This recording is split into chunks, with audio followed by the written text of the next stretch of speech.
Bom dia, pessoal! Como tinha prometido, a gravação do estudo do livro Devassando o Invisível, a médium Ivone do Amaral Pereira. Na verdade, não é uma psicografia, mas é um tratado da sua experiência mediúnica e que, em boas partes do livro, está sob inspiração, né? O cuidado da montagem do livro, das lembranças, estava sob os cuidados de Dr. Bezerra de Menezes e do Espírito Charles. O capítulo continuamos o capítulo Sutilezas da Mediunidade e vamos ler para vocês, porque ela botou esse capítulo uma numeração, porque seriam os casos que ela ia trazendo para nós. Nós vamos trazer hoje o caso número 6, começar a leitura dele agora, tá bom? Não faria juízo muito justo dos filhos de Deus aquele que supusesse ser um obsessor, entidade generalizadamente malévola. Então, coerentemente, ela diz que não se pode chegar a entender um obsessor como totalmente uma pessoa má. Então, ela fala a palavra generalizada. Ele tem as suas dificuldades com tal ou tal pessoa, ou as dificuldades consigo mesmo, mas não pode dizer num contexto geral que é uma entidade malévola. Certamente que a gradação desses pobres delinquentes é quase infinita. Caberiam num volume o estudo e a classificação dos espíritos obsessores, com quem temos tratado desde o início das nossas tarefas mediúnicas. É possível que existam aqueles verdadeiramente réprobos que há séculos permanecem nas sombras do invisível, incapacitados até mesmo de se comunicarem mediunicamente, cuja truculência vibratória aniquilaria um médium, se deles se aproximassem. Não os vimos jamais, porém. Então ela conta que é possível que existam esses que estão na sombra secularmente, né? Há muito tempo. E ela diz o fato possivelmente eles não podem nem se comunicar mediunicamente porque são energias tão deletérias que fariam assim intensificamente mal ao médium. Não os vimos jamais, porém. Até o presente, o mais pernicioso obsessor que conhecemos, aquele que nos chegou a apavorar, do qual fugimos espavorida em corpo astral, foi certa entidade que perseguiu uma doente, obsidiada, internada em casa de saúde espírita de Belo Horizonte, em Minas Gerais. Apresentava-se trajada com hábito religioso, inteiramente negro, parecendo tratar-se de uma ex-freira, pois fora mulher quando encarnada. É singular uma particularidade entrevista em nosso longo tirocínio mediúnico. Os obsessores que, quando encarnados, foram mulheres, são profundamente mais endurecidos, odiosos e temíveis do que os que foram homens. Por quê? Ainda não logramos esclarecimentos. Será porque seja a mulher mais irremediavelmente atingida quando ofendida do que o homem? Existirá na mente feminina imaginação mais fecunda do que na mente masculina? E essa maior intensidade imaginativa a tornará mais feliz nas atrocidades das vinganças contra os desafetos? Isso é uma reflexão da Dona Ivone. Primeiro ela conta que o espírito mais difícil foi ela, conta esse caso, né? Eu acho que ela vai falar mais detalhadamente desse caso no Recordações da Mediunidade. Dessa freira, ela foi ajudar essa moça em corpo astral e ela sentiu tanto pavor que esse espírito botou ela para correr e ela saiu correndo e se escondeu no corpo físico, né? Teve que se esconder no corpo físico e ela sentiu realmente terror desse espírito.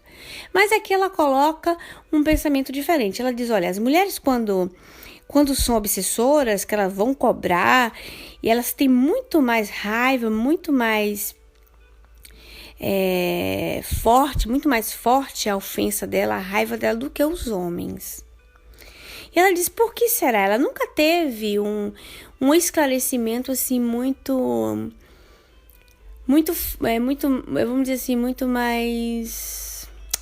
nunca chegou a ter um esclarecimento coerente, vamos dizer, né? Assim, mais profundo, essa é a palavra. Eu trago para vocês uma experiência do seu Hermínio Miranda, tratando com obsessão, no livro Diálogo com as Sombras.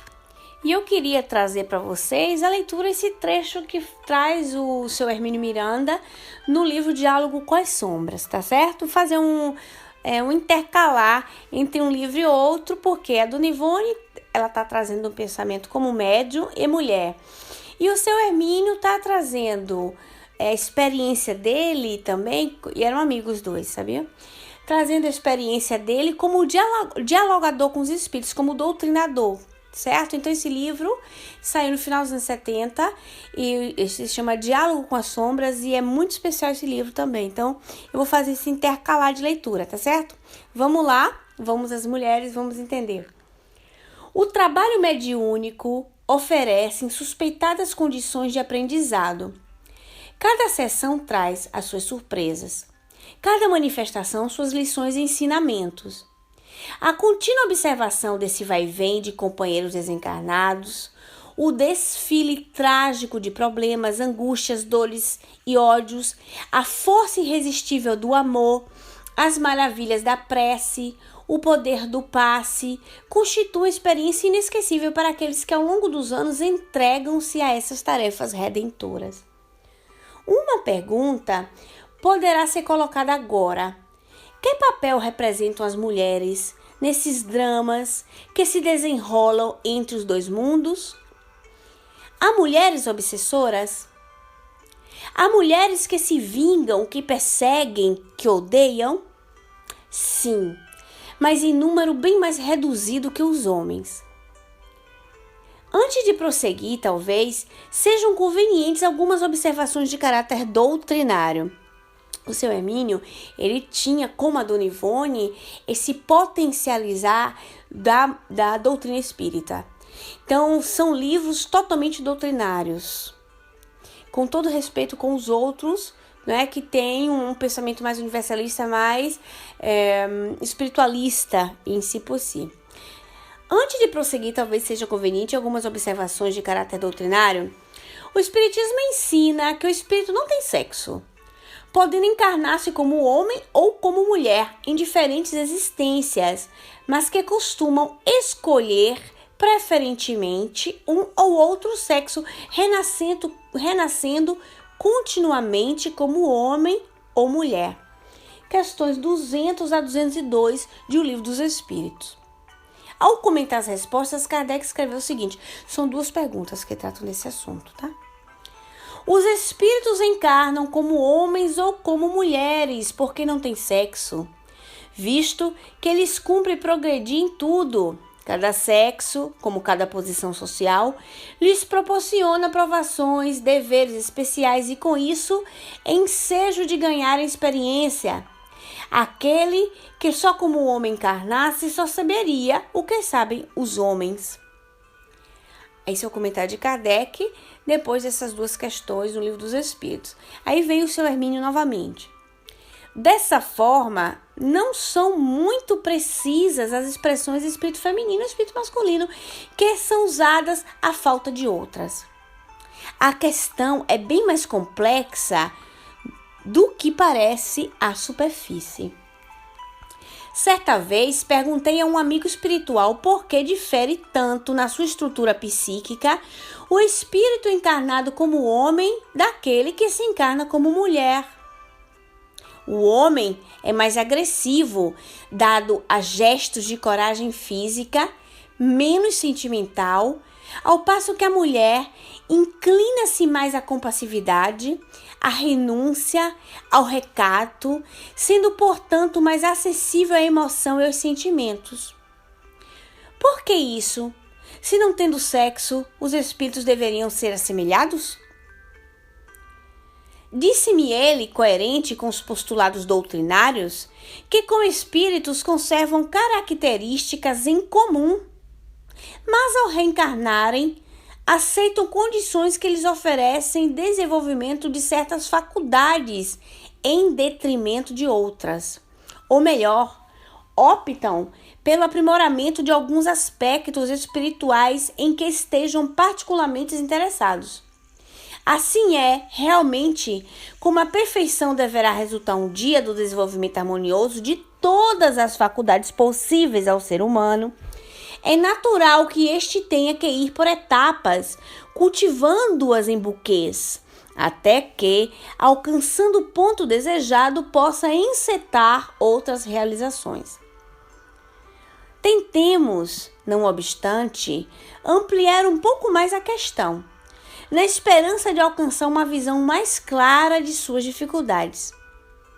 Ao responderem à pergunta formulada por Kardec, tem sexo os espíritos? Os instrutores informaram o seguinte: não como entendeis, pois que os sexos dependem da organização.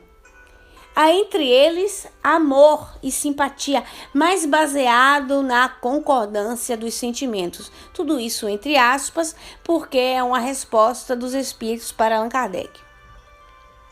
E continua o senhor Hermínio Miranda. Certamente que sentiram esses instrutores que não era tempo ainda de aprofundar mais a questão, mas disseram bastante para compreendermos alguns pontos essenciais. De fato, a doutrina nos ensina a lures que o ser encarnado resulta de um arranjo entre 3 componentes distintos: espírito, perispírito e corpo físico. Ao declararem que o sexo depende da organização, deixaram bem entendido que a diferenciação sexual não alcança o núcleo da individualidade, representado pelo espírito imortal, mas fica contido nos limites extremos da organização espiritual. Claro, porque o espírito em si, essência, não tem sexo. Mas o perispírito sim, porque tem que ser compatível com a organização perispiritual. Porque quando e o meu pensamento que transita na feminilidade, meu perispírito está delineado feminino. Quando eu for reencarnar e a minha necessidade seja feminina, eu vou moldar com o modelo organizador biológico o corpo físico feminino. E assim sucessivamente. Então, olha, ele diz: ao declararem que o sexo depende da organização, deixaram bem entendido que a diferenciação sexual não alcança o núcleo de individualidade representado pelo espírito imortal, pois fica contida nos limites extremos da organização espiritual. Por outro lado, Emmanuel informa em resposta à pergunta 30, isso do livro Consolador, provavelmente. Há órgãos no corpo espiritual? Que sim, pois o corpo físico é uma exteriorização aproximada do corpo espiritual, aproximada do corpo perispiritual, e prossegue acrescentando que tal exteriorização subordina-se aos imperativos da matéria mais grosseira, no mecanismo das heranças celulares, as quais, por sua vez, se enquadram nas indispensáveis provações ou testemunho de cada indivíduo. Então, vai condizer, vai ser coerente com a necessidade das provas e testemunhos de cada indivíduo, não é? Ou expiações. Essa independência entre corpo físico e perispírito é acentuada por André Luiz ao declarar que os cromossomos estruturados em glândulos infinitesimais da natureza fisiopsicossomática, na verdade, os cromossomos do corpo perispiritual, né? A organização celular do corpo perispiritual. Partilham do corpo físico pelo núcleo da célula em que se mantém, o do corpo espiritual pelo citoplasma que se implanta um grifo. Ou seja, poucas palavras pobres, o corpo perispiritual celularmente é conectado com as células do corpo físico. Tanto que, através da reencarnação, se liga célula por célula, átomo por átomo. Então, fica mais claro assim, né? É bastante compreensível, pois, que os seres que trazem um perispírito ainda espesso, ou seja, né, mais grosseiro, mais denso, regressem ao mundo póstumo pela desencarnação com uma pesada carga fluídica, profundamente impregnada de materialidade, por conseguinte de sensações e necessidades bem semelhantes a que experimentava na carne. Isto é confirmado pelos relatos mediúnicos, sendo a série André Luiz bastante rica em informações desse tipo. Para não alongar demais essa digressão, sugiro a releitura do capítulo 9 do Nosso Lar sob o título Problema da Alimentação. Informa Lísias que há cerca de um século a questão alimentar era muito séria ali na colônia.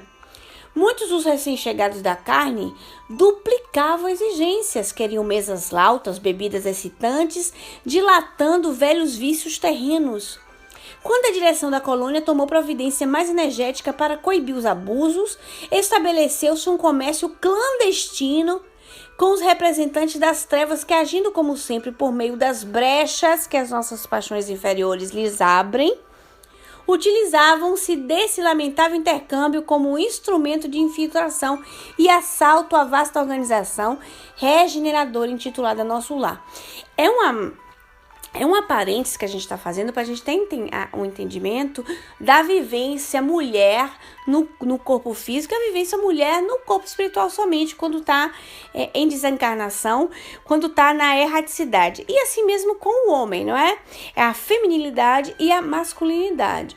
Entrou esse detalhe aqui do Nosso Lar para que nós consigamos perceber como o nosso perispírito fica mais ou menos denso e tendo as suas necessidades dependendo da nossa materialidade, dependendo da evolução do espírito, dos seus apegos, porque nós podemos morar no mesmo orbe, ou seja, no planeta Terra, e termos perispíritos diferentes, mais leves, mais pesados, dependendo do agir da pessoa, do pensar da pessoa, da vivência dela como espírito imortal que mora temporariamente num corpo físico.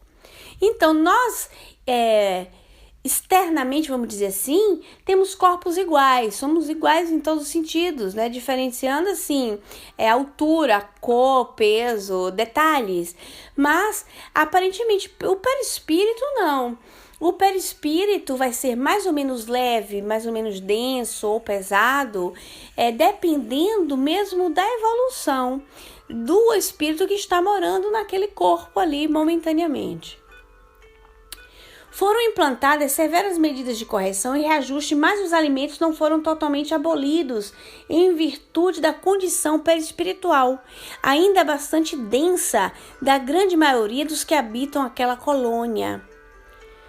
No capítulo 18 dessa mesma obra, a Laura informa que, afinal, nossas refeições aqui são muito mais agradáveis que na Terra. Há residências em Nosso Lar que as dispensam quase por completo, mas nas zonas do Ministério do Auxílio não podemos prescindir dos concentrados fluídicos, tendo em vista os serviços pesados que as circunstâncias impõem, despendendo grande quantidade de energias, é necessário renovar provisões de força. Olha a necessidade que nós temos, mesmo lá dependendo de onde morasse, né, no nosso lar, que trabalho fizesse para se repor as energias, ou seja, um tipo de alimentação que fosse mais densa por causa do trabalho que vai se fazer. Olha que coisa interessante. Isso no caso lá do Nosso Lar, mas pesado não significa na comparação nossa daqui, viu? Portanto, a alimentação com substâncias concentradas ainda é indispensável, mesmo para aqueles espíritos mais esclarecidos que se entregam a tarefas redentoras, ainda que mais humildes. Assim, da mesma forma que os problemas alimentares, os de sexo não ficam totalmente eliminados por um passe de mágica, simplesmente porque se deu a desencarnação. Espíritos enredados nas tramas da sensualidade tombam em situações calamitosas no mundo póstumo. Somente os mais purificados conseguem libertar-se dos apelos da carne. Entre os casais mais espiritualizados, informa Laura André, o carinho e a confiança, a dedicação e o entendimento mútuos permanecem muito mais acima da união física, reduzida entre eles à realização transitória, diz um elevado instrutor. Inútil é supor que a morte física ofereça a solução pacífica aos espíritos em extremo desequilíbrio que entregam o corpo aos desregramentos passionais. A loucura em que se debatem não procede de simples modificações do cérebro, dimana da desassociação dos centros perispiríticos, o que exige longos períodos de reparação. E mais adiante, convictos dessa realidade universal, a aquisição gradativa das virtudes, não podemos esquecer que nenhuma exteriorização do instinto sexual da Terra, qualquer que seja a sua forma de expressão, será destruída, senão transmudada no estado de sublimação. Então, isso é um trabalho que a gente vai fazendo até encarnado, né? Nos libertarmos, sublimando as energias, tratando com respeito, com amor, a própria sexualidade em si. Mas a gente vai caminhando aqui, que é pra gente chegar no assunto mulher. Não resta dúvida, portanto, do estudo doutrinário e das observações colhidas por espíritos credenciados no imenso laboratório da vida, que o sexo persiste no mundo póstumo até que seja sublimado. A sublimação há de marchar, por isso, junto com a sutilização progressiva do espírito, pois que, chegado à condição de pureza, o sexo será para o espírito apenas a lembrança de uma experiência valiosa que, entre outras, lhe serviu de degrau para a sua escalada. Ou seja, uma experiência valiosa como qualquer outra, né? Retomando, porém, nossas perguntas iniciais, poderemos responder que, infelizmente, espíritos que passaram por experiências no sexo feminino também odeiam, perseguem e obsediam. Alguns são mesmo particularmente agressivos, rancorosos e violentos. É que, levando para o além as suas frustrações, seus desvios, suas ânsias, recaem fatalmente em faixas desarmonizadas, onde se consociam com outros seres igualmente desarvorados, para darem prosseguimento ao exercício das paixões incontroladas. Nesse estado, continuam mulheres, sentindo e agindo como tais. Exercem seus poderes de sedução sobre outros seres, ganham, e entre aspas, vestimentas, joias, sapatos e perfumes a troco de favores. Prestam serviços tenebrosos junto a companheiros encarnados, mancomunados aos seus comparsas das sombras, que lhes asseguram uma boa vida de prazeres e proteção contra a dor que as espera fatalmente para o reencontro um dia lá na frente.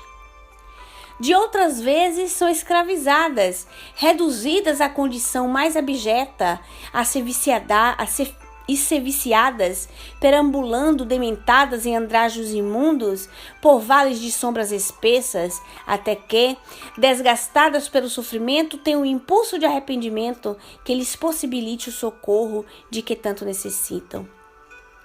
Temos tido algumas experiências com espíritos femininos.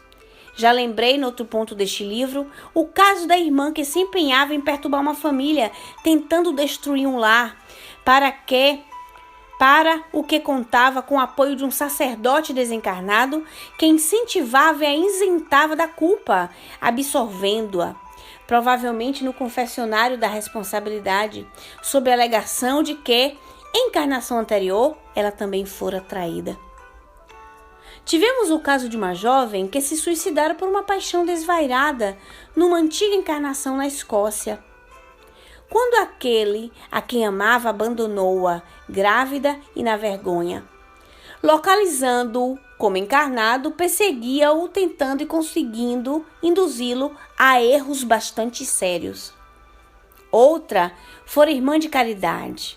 Atormentava uma criatura encarnada em cumprimento às ordens superiores. Vimos também aquela pobre companheira teleguiada por hábeis indutores que transviava um homem encarnado e era recompensada com festas, vestidos bonitos e prazeres. Em certa oportunidade, compareceu uma bem mais difícil. já há algum tempo, vinha tentando induzir um dos componentes do grupo a uma atitude extremamente arriscada. O caso era apresentado de maneira sutil, inteligente, como se fosse a coisa mais natural do mundo. Seria apenas a antecipação do que, segundo o espírito, estava já programado para mais tarde. Não haveria culpa alguma, portanto. Era fisicamente simpática, apresentava-se bem vestida, unhas muito polidas, sorridente, educada e cordial. Várias vezes tentou influenciar o nosso companheiro, apresentando-se ante seus olhos espirituais ou durante o desdobramento do sono natural. Finalmente, comparece aos nossos trabalhos mediúnicos. Ri-se muito divertida da situação. Tem a voz suave, envolvente e doce. Diz-se muito bela, elegante, esguia, bem cuidada. Conta casos, sorri, faz gestos graciosos e parece imensamente segura de si mesma. Trata-me com condescendência e superioridade.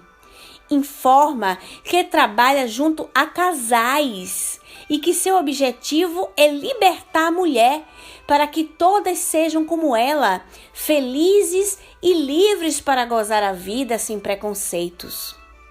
De vez em quando, para a exposição para rir, pois deixa entrever que se decepcionou profundamente comigo.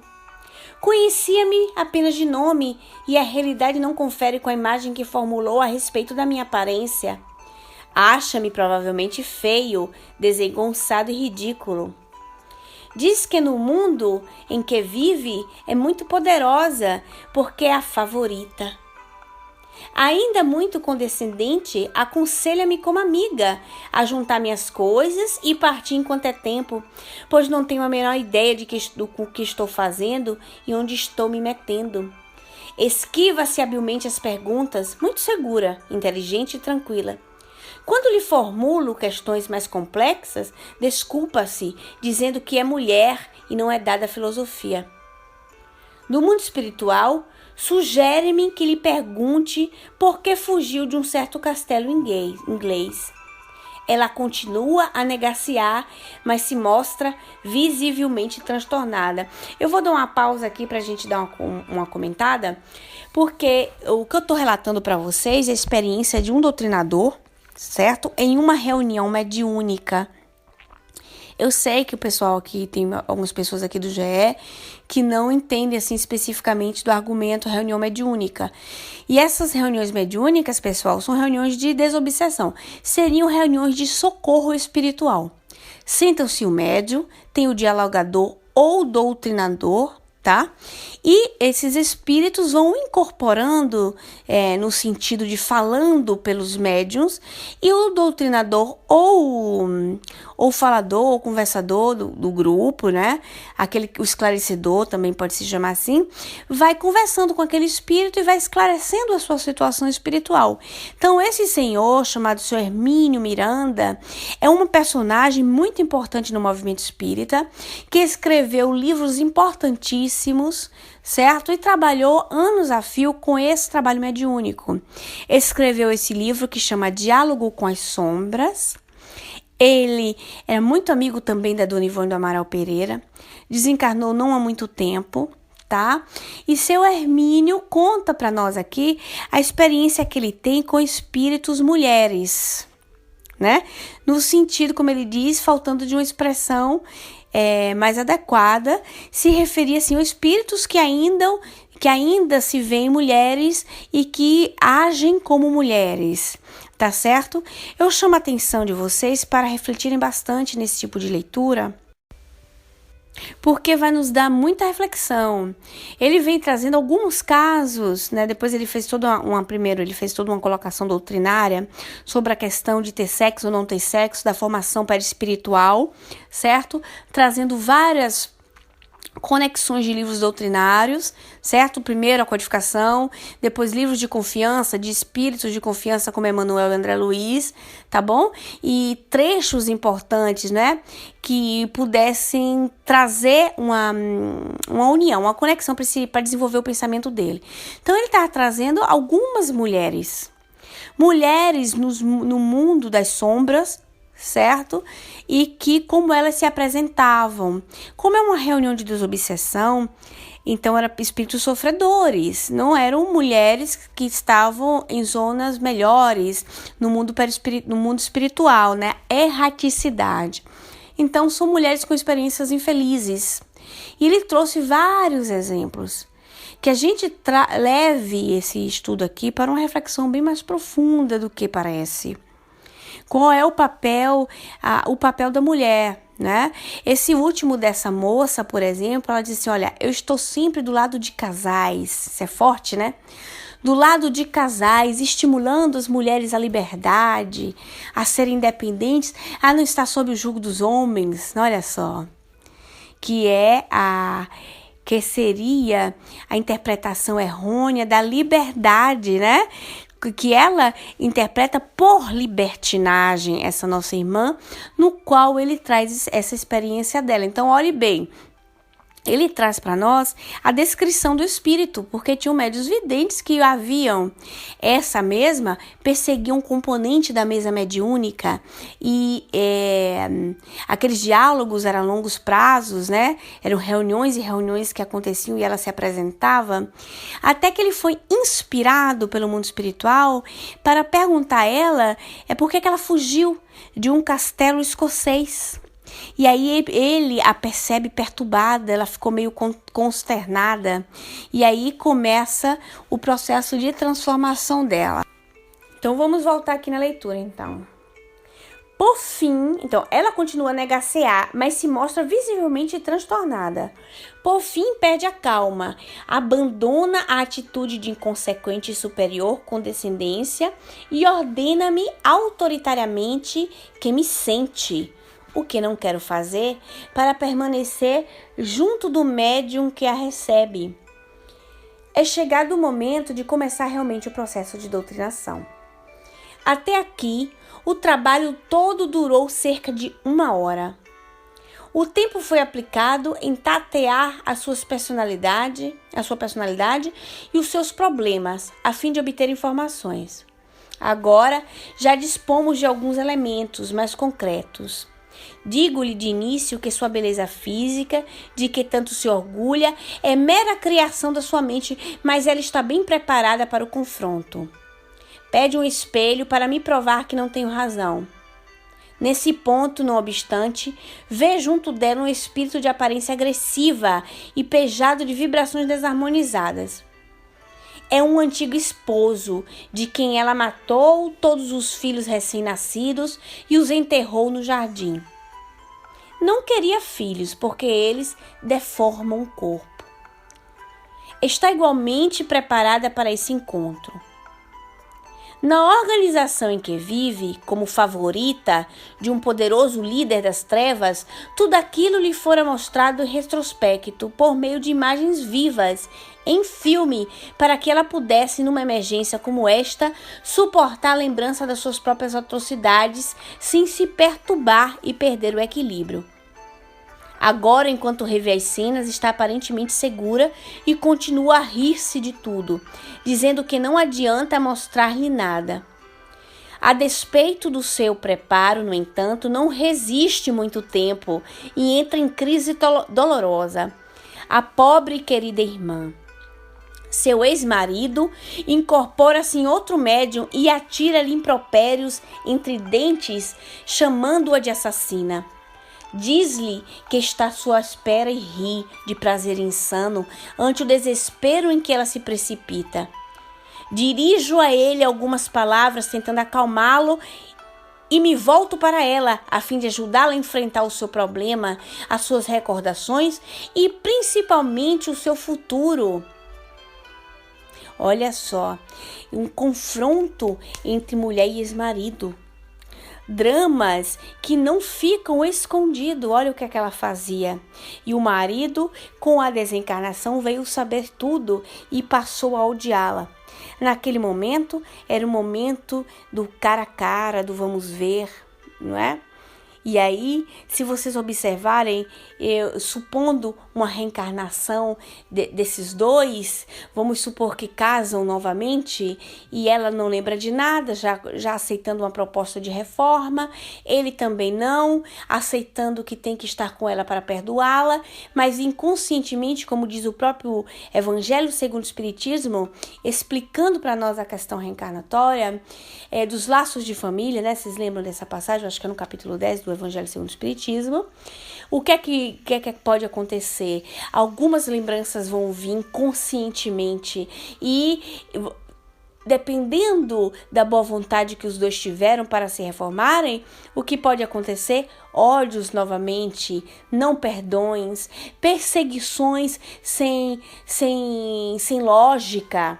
Não é perseguição do que não tem razão, porque a gente diz, pô, fulano é vítima de fulana, ou fulano é vítima de fulano, e a gente não sabe os porquês. É o que a gente bate muito na tecla do mal aparente, o que aparentemente é um mal, não é de fato. É só aquilo que aparece ser, porque existem vínculos de um passado que nos chamam a ressarcir essas situações que a vida de encarnado nos impõe. Então, quando a gente passa a entender que nós não somos vítimas do destino ou não somos vítimas de ninguém, a não ser colhemos a nossa própria plantação, nós conseguimos ter uma perspectiva de vida muito melhor. Porque não é que isso nos coloca em estado de subjugação ou de resignação passiva, não é isso. Mas a gente começa a entender que podemos transformar nossa vida para melhor, agindo, nos transformando, buscando em nós as respostas, porque nós, quando nos vinculamos a Deus, as práticas espirituais, nas orações, ajudar os outros, nos colocar à disposição do Criador pelo bem do outro, nós estamos movendo energias positivas e isso faz com que nós nos autoajude e nós nos conheçamos. E isso é uma cotidianidade, são gotas de sabedoria todos os dias na nossa vida, né? Nesse cotidiano. Então, olha, o espelho da mulher encarnada não muda muito da mulher desencarnada, porque nós já tínhamos dito que a natureza não dá saltos. Então, aquilo que nós fomos ontem, nós vamos ser hoje. Vamos ser um reflexo no hoje, vamos melhorar para o meu hoje ser melhor do que o ontem, entendem? Porque eu trago as minhas tendências, era isso que eu queria dizer. Eu trago as minhas tendências do ontem. Se eu já alcancei um passo de luz, eu já vou ter isso comigo. Se eu tô combatendo em mim, eu vou ganhando e vou combatendo o meu eu interior do passado. O ego, né? Aquela coisa ali, vou lá, tenho que combater porque faz parte do meu próprio crescimento espiritual. Então, o perfil da mulher, eu vou concluir essa história para vocês porque é interessante vocês observarem como é um diálogo e um tratar de uma reunião mediúnica com os espíritos. Nesse caso, o espírito feminino, para que a gente possa pegar essa conexão com a Dona Ivone do Amaral Pereira.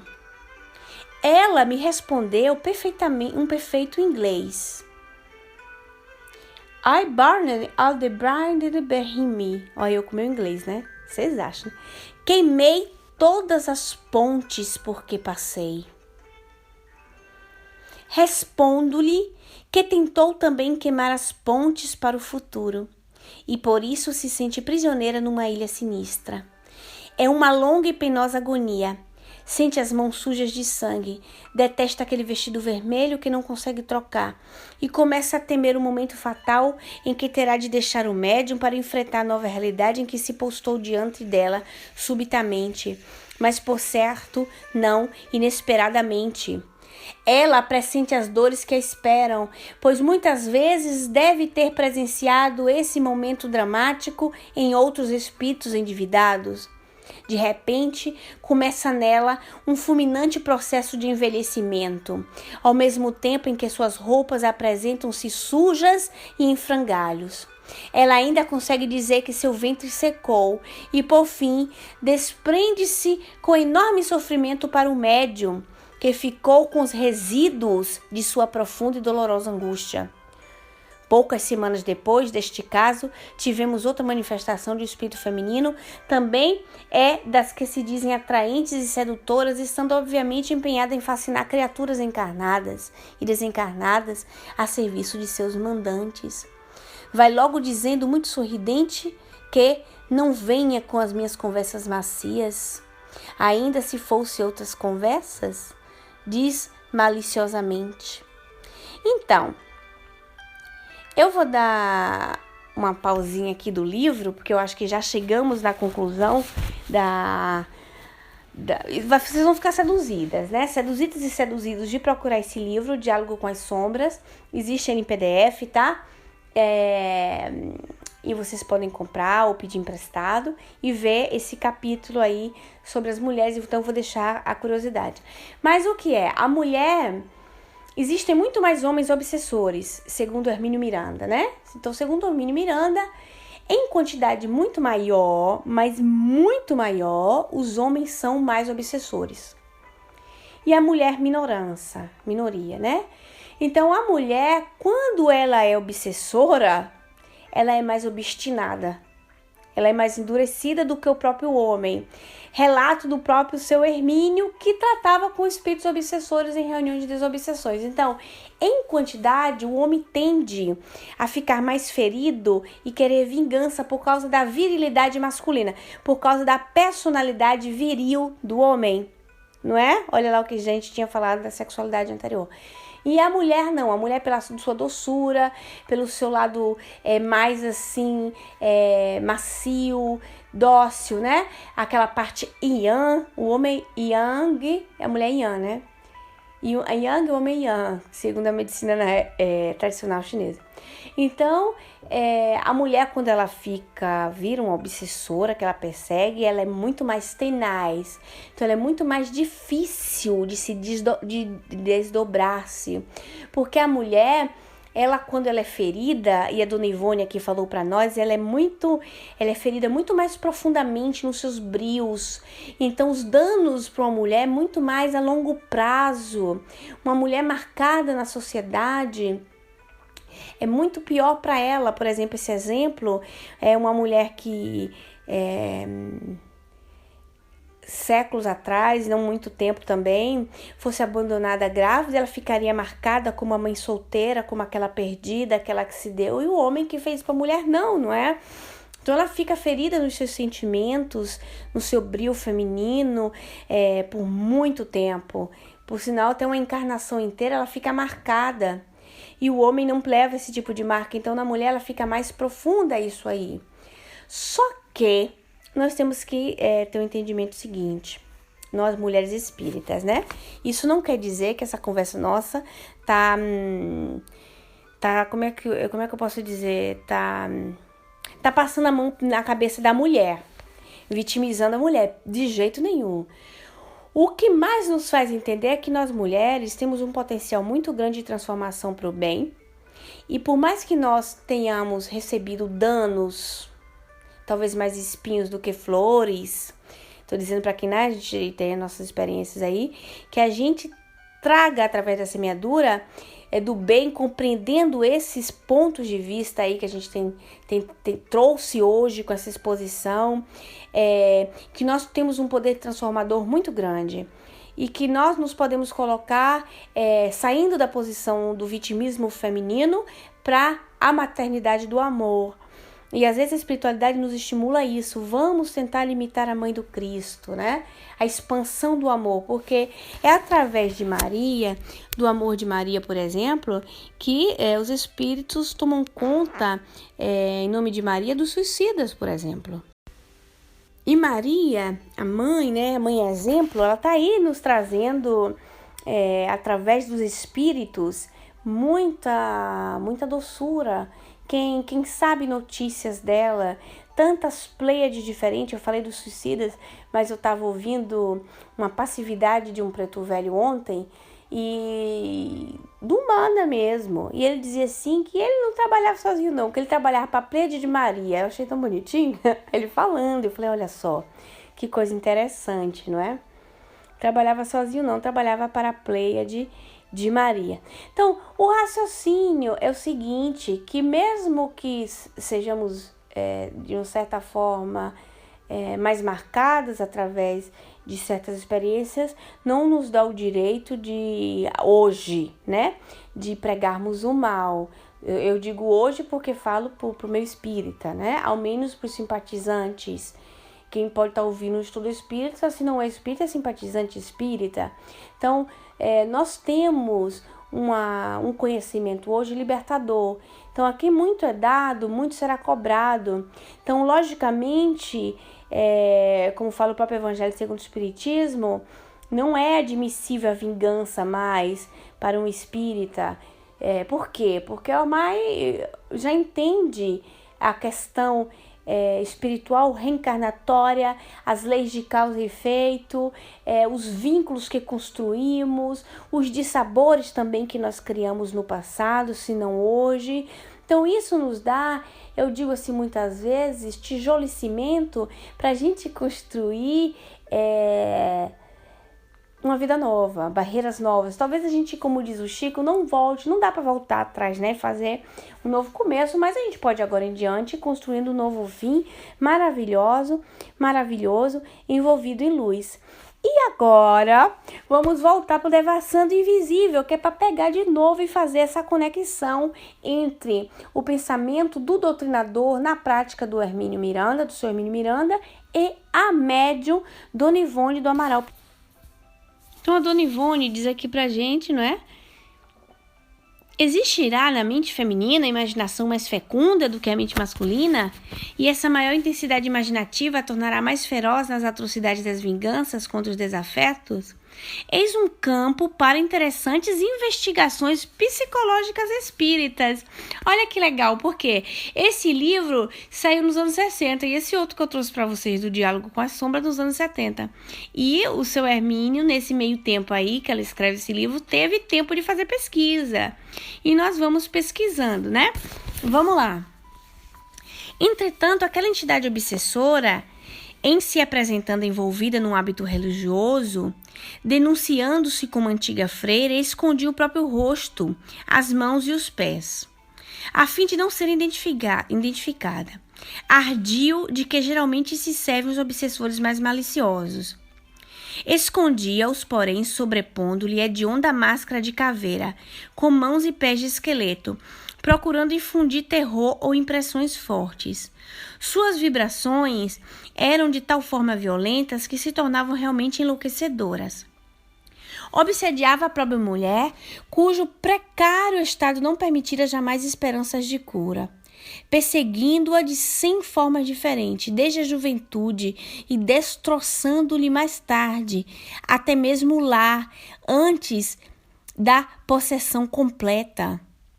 Penalizada ante a aprovação da pobre irmã obsediada, oramos a seu benefício. Ao termos notícia de seu drama, sem contudo procurar visitá-la em seu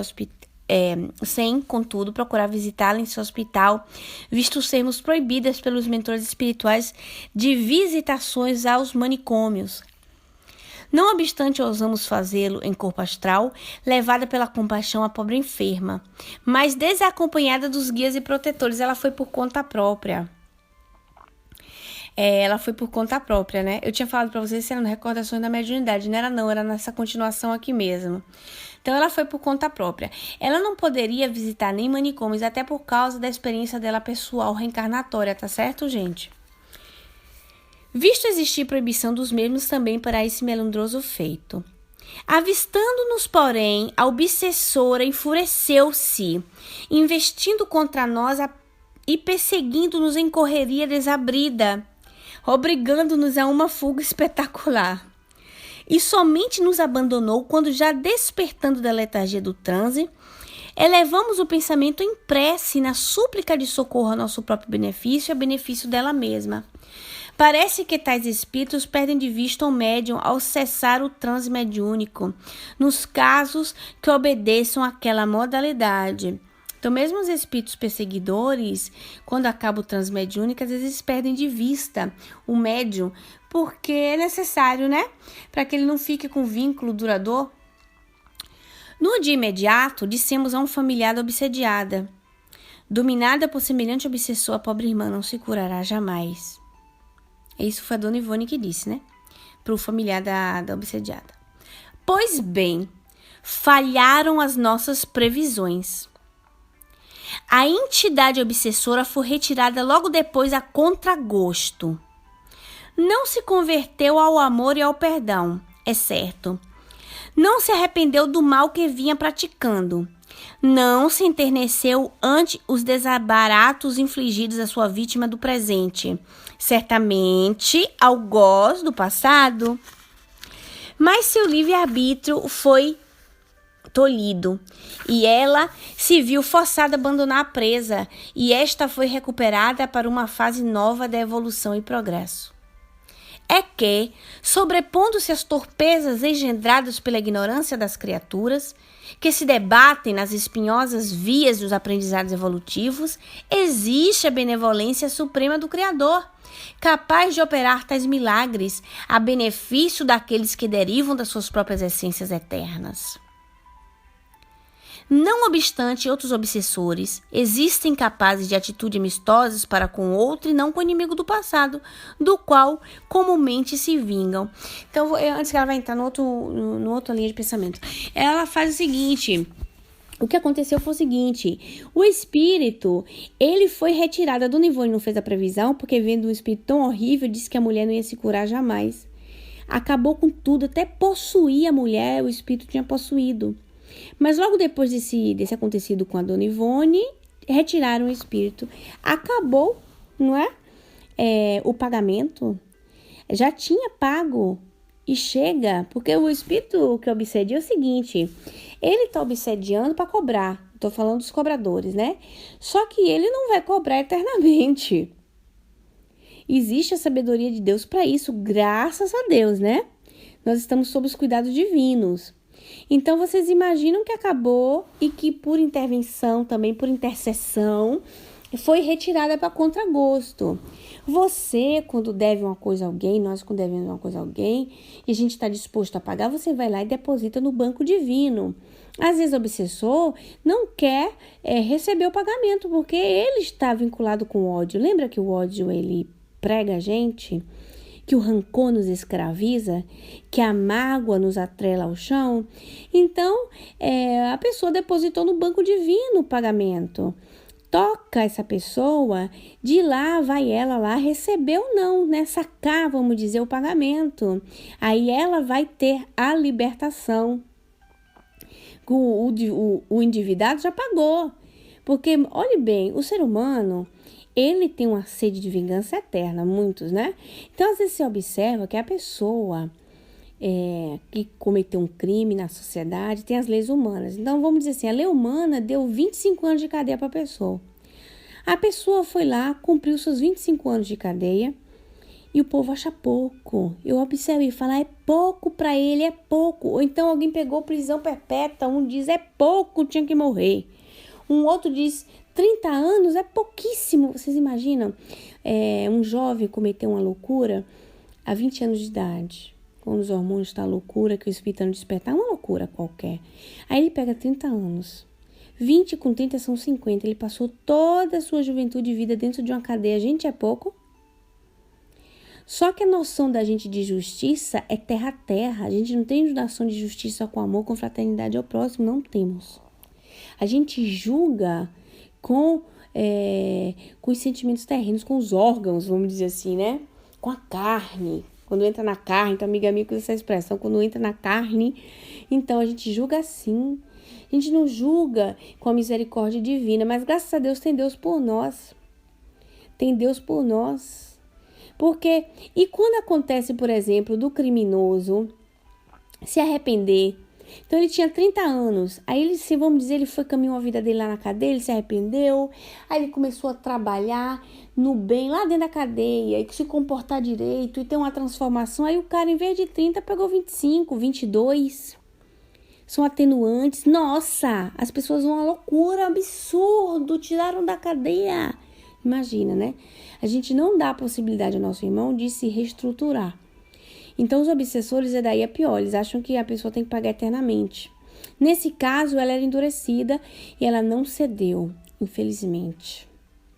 E ela foi retirada até a hora que ela mesmo se cansasse de estar atrelada ao mal, ao rancor. E aí teria as suas N oportunidades de reforma, de reencontro com essa pessoa, no qual o amor e a fraternidade tem que sobressaltar, né? Tem que sobressair. Eu concluo nosso estudo com a reflexão seguinte.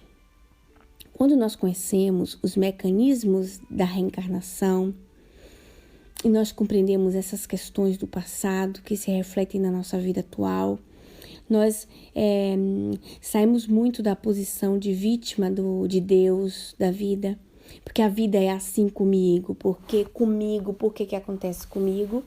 E nós começamos a entender que tudo que nós fazemos, nós colheremos. Logicamente, não é restrito à dor, não é que eu cometi um erro aqui, eu tenho que sofrer forçadamente.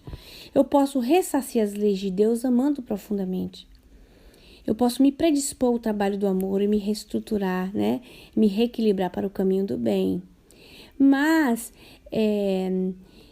nós temos que entender que não somos vítimas disso tudo, da vida, nem de ninguém. E isso nos dá muita força, sabe?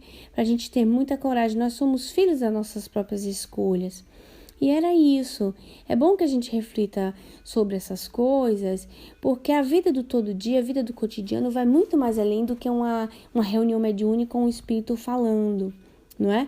Um espírito falando nos dá a proporção de comparação. A gente observa, compara e fala, acontece comigo, aconteceu com o vizinho, com meu parente, com meu tio, com a mãe, acontece na minha família, e dá vamos dizer assim, uma dimensão da coisa maior. Mais completa, né? Vamos dizer assim. Mas a vida do cotidiano, lidar com o ser humano, trazer o nosso templo religioso dentro do nosso coração, que vai nos dar a transformação. Então, é a ética moral. É como diz um nosso amigo desencarnado tem pouco tempo, cosmoética, né? Uma lembrança carinhosa para ele. A cosmoética. Então, a cosmoética é dentro de você. Quando a gente fica fechadinho, olhando para nós mesmos, para as nossas circunstâncias do cotidiano, que às vezes são bobagens, são coisas que nos farão crescer com certeza, a gente, vamos dizer, estaciona um pouco no tempo de ver que poderíamos fazer mais coisas para a nossa evolução com o espírito imortal que somos, com a cosmoética. É o viver com a cosmoética, é viver com a ética moral. Né? Com a ética de ser bom, com a ética de doar amor, de doar amizade, de doar o nosso tempo, de fazer uma caridade muito mais ampla do que dar um pouco de dinheiro e cobrir quem tem frio. Muito mais ampla do que isso aí. Mas vamos concluir o nosso trabalho, ficando a reflexão, vou refletir junto com vocês durante o dia. Que Jesus nos abençoe, que Maria de Nazaré nos ilumine e que nós possamos, mais do que nunca, levar a cosmoética nas nossas vidas. Um beijo, gente!